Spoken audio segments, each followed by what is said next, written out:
En una entrevista que pueden ustedes encontrar en YouTube, en la que el director de cine norteamericano Oliver Stone entrevista a Vladimir Putin, en uno de los fragmentos de una entrevista de 4 horas editada, le pregunta por la homosexualidad y le pregunta por cómo es posible que en Rusia no se pueda difundir la ideología de género en las escuelas y no se pueda hacer proselitismo homosexual.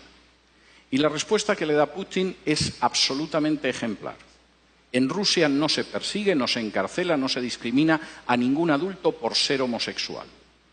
Hay actores, hay artistas, hay deportistas que son homosexuales y nadie los persigue ni los discrimina. Pero no vamos a tolerar que adoctrinen a los niños en una ideología que es contraria a la familia. Porque la base de esta nación es la familia. Si el niño se convierte en adulto al llegar a los 18 años y decide ser homosexual, es una decisión suya. Pero no vamos a tolerar que la familia la destruyan desde abajo, haciendo proselitismos con niños que no tienen el criterio suficiente para decidir en un sentido o en otro. Yo puedo estar muy poco de acuerdo en muchas cosas con Putin, pero ahí le doy toda la razón.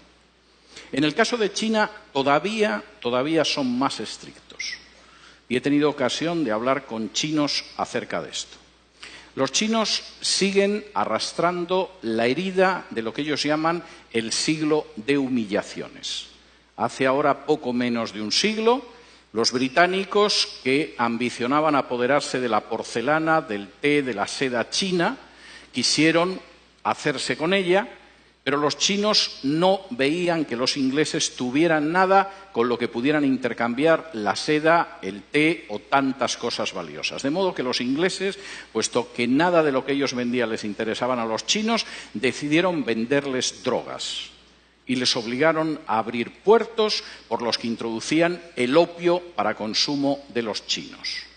Los chinos se opusieron, la Marina británica era más poderosa, y después de perder 2 guerras no tuvieron más remedio que aceptar puertos extranjeros que introducían el veneno de la droga en China y que sumieron durante prácticamente un siglo a China en el mayor sometimiento y la mayor explotación a potencias extranjeras que había vivido en una historia milenaria.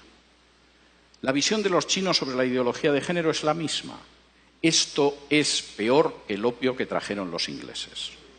Y si dejamos que entre en nuestra sociedad y que destruya la familia, el efecto va a ser peor que el opio británico.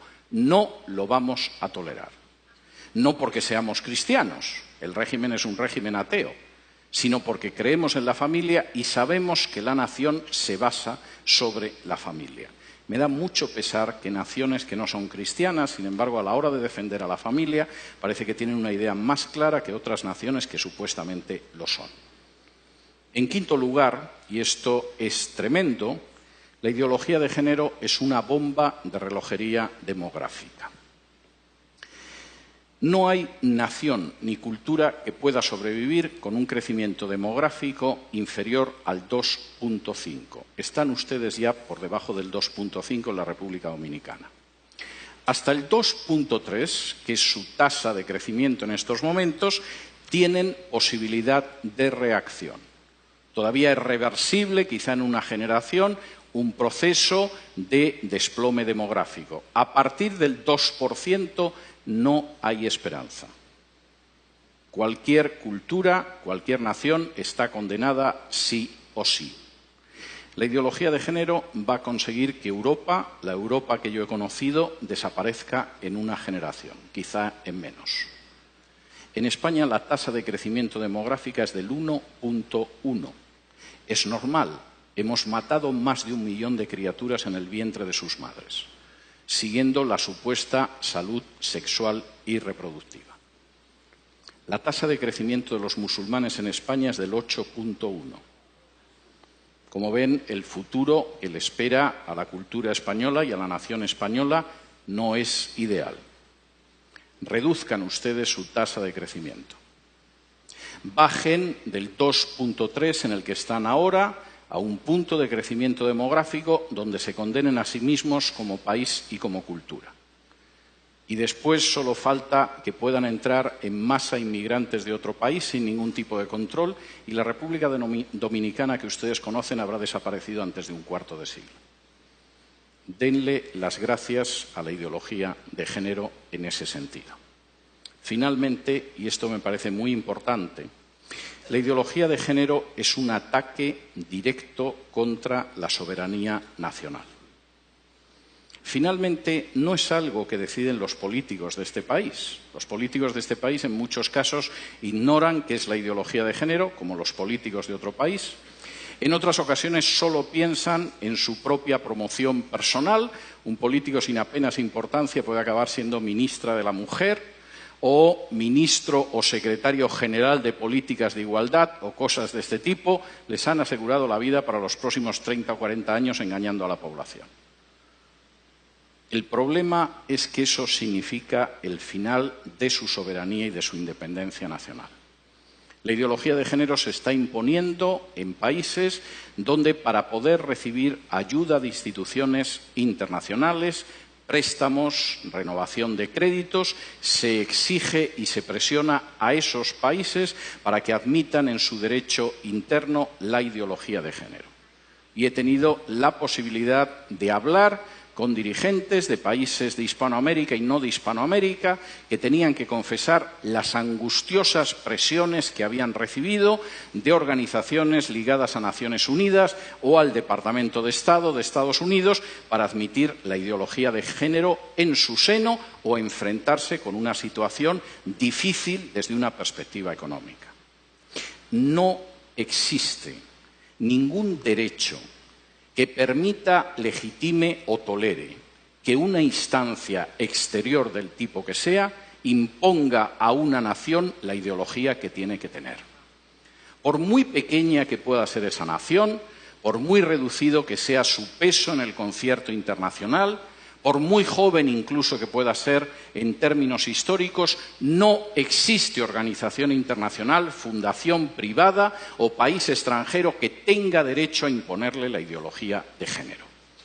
Y eso es algo que ustedes tienen que tener claro.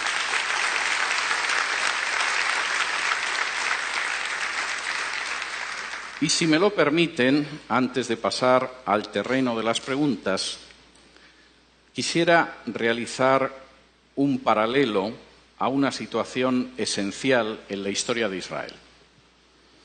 Cuando de pronto, después de recibir las normas que podían permitir que Israel viviera como una nación ejemplar, como una luz para las naciones, como una verdaderamente nación próspera, las palabras que aparecen en la Escritura es: delante de vosotros he colocado el camino de la vida y de la muerte.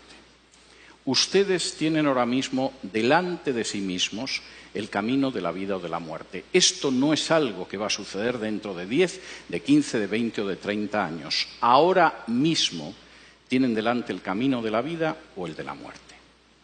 Tienen delante un camino de vida en el cual puedan construir esta nación sobre la base de familias equilibradas, armoniosas y fuertes, donde puedan educar a sus hijos en la verdad y en el temor de Dios, donde puedan hacer que salgan buenos ciudadanos de sus familias, donde puedan conservar la independencia y la soberanía nacional y donde conserven la libertad y el derecho a decidir la educación.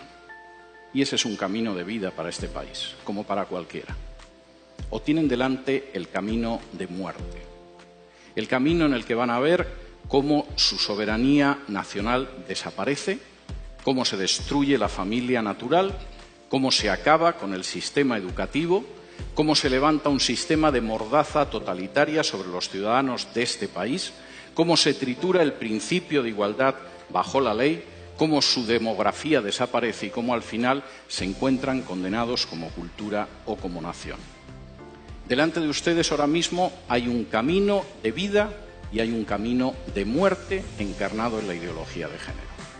Ustedes son los que tienen que decidir. Muchas gracias.